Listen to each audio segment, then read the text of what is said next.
Well, that's the only thing that's been missing from this weekend. We've had just about everything. It's been enthralling to watch. 96. Yeah, it's been a real privilege to just see the future of the sport firsthand. I think we can say it's in good hands. Oh, yeah. 100.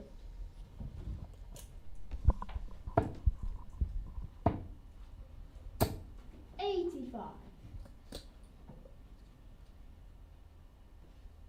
Interestingly, over the years, I've been privileged to play against some of the most iconic players in our sport, and every time they sort of walk away, oh, well, it won't be the same without. Remember with Phil, oh, what are we going to do? Yeah. Oh, 140. It's actually been terrifying this weekend at times, hasn't it? Just to see the standard that's delivered and served up so consistently.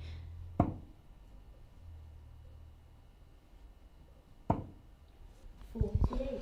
well, 91 to get it done and make a bit of history as being the first player on the trophy.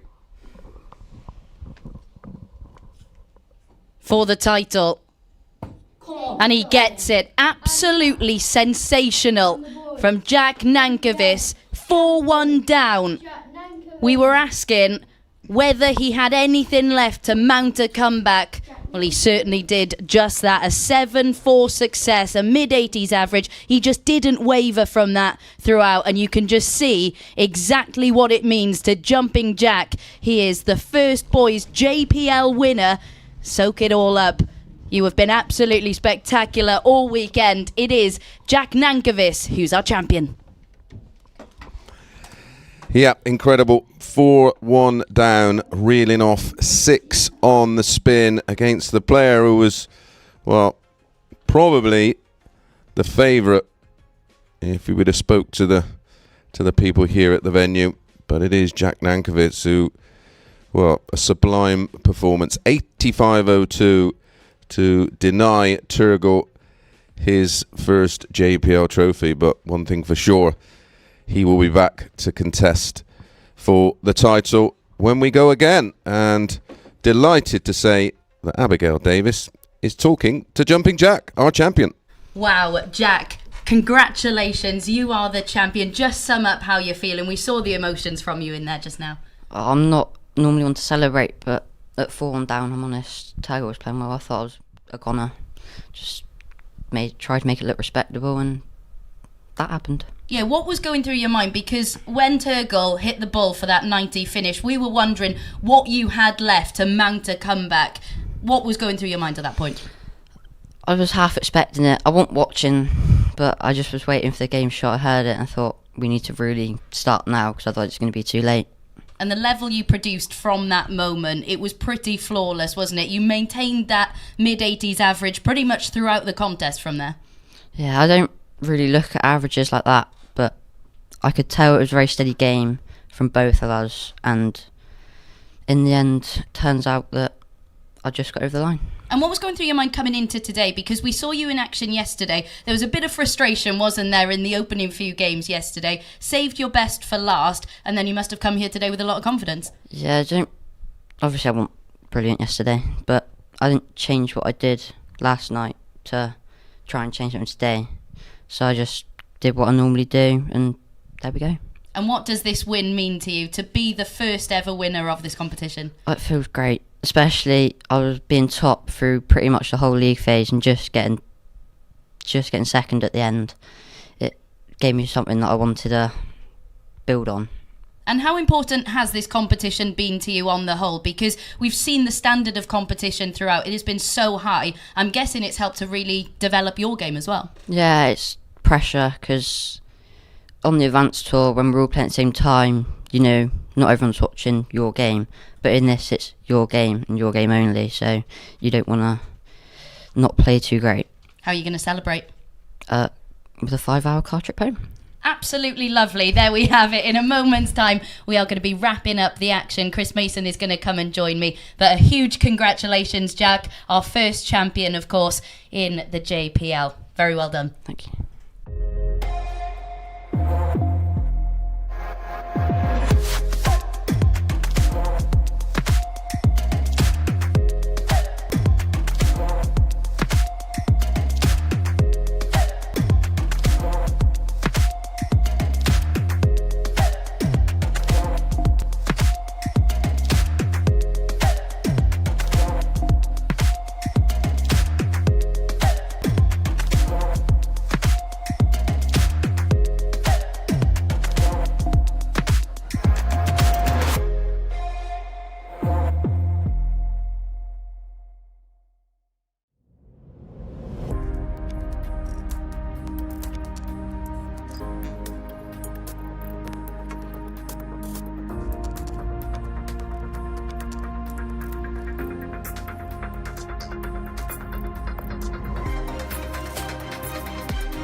Well, we promised you a Super Sunday, and it has certainly delivered. Chris Mason, that final, that comeback from Jack, absolutely sublime. And really interesting to hear from him as well, actually, that he said at 4-1 down, I really didn't fancy my chances. No, and it just looked like it was going Turgle's way. That finish on the ball, you sort of felt 4-1. He's left himself too much to do. But, you know, although Turgle's level dropped off a bit, he maintained that mid-80s average, and to reel off 6 on the spin against a player of Turgle's ability was highly impressive. And actually, both winners, the girls and the boys, they were both different, but they both had to just to hang in there. And Rebecca did that brilliantly in the final. Now, I was delighted for her because, you know, it was about time she got one over on Paige, and what a place to do it. Yeah, in a final as well, because so often we've seen Paige Pauling getting the better of her in finals. You could see how much it meant to her as well. And Jack saying, I never normally celebrate things like this, but it is such a huge moment, which that emphasises how huge it was that he was able to reel all those legs off. The magnitude of the occasion, the enormity of it, the pressure that was on him, and he was still able to do that. It really is a testament to how well the JDC is working. Yeah, and this tournament's had a lot of attention. It's the first of its kind. It's put together the elite girls at this level, the elite boys at this level, and to say you're the champion, you come out on top. I know there's the Super 16, there's all the other things that the JDC have created, but this one has had a lot of attention, so much so we got you here. Yeah, more's the pity. But on the whole, what has been your main takeaway from this weekend? Because we often talk, don't we, about the JDC, about the youngsters coming through in this game. Luke Littler, of course, attracts quite a bit of attention sometimes, doesn't he? But what are your main takeaways from what you've seen this weekend? Just the depth and the fact that the advanced tour it doubles. That's how much strength and depth and demand there is. So they go from 32 to 64. So what we're going to see next, what we're going to see on the Europeans, what we're going to see when they go to Gibraltar for the Worlds. It's what a time to be involved in sport, and I'm grateful to be part of it because I've thoroughly enjoyed it. It's been a pleasure. Yeah, it stands those players in such good stead, doesn't it? Because the format that we've got here, the facilities as well, it is kind of like playing in a PDC event, so it just prepares them perfectly for that next step in their career. Yeah, as you know, the pro tours are played in little cubicles. Yeah. They're pretty much played in silent conditions, and they go from that to the raucous European tour. But if you think how Moda started, it was pretty much the same as that, wasn't it? And yeah, it's just like a proving ground for them. So, when they do eventually make that step up to being a pro or semi-pro, they're not going to be like a rabbit in headlights. They're going to go, oh, I like this. I'll have a bit of this. Yeah, absolutely. So congratulations to our two champions, Jack and Rebecca. We promised you a Super Sunday. We really, really hope that it's delivered. And just to steal a line from Roger Daltrey, the kids are all right, aren't they?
Bye.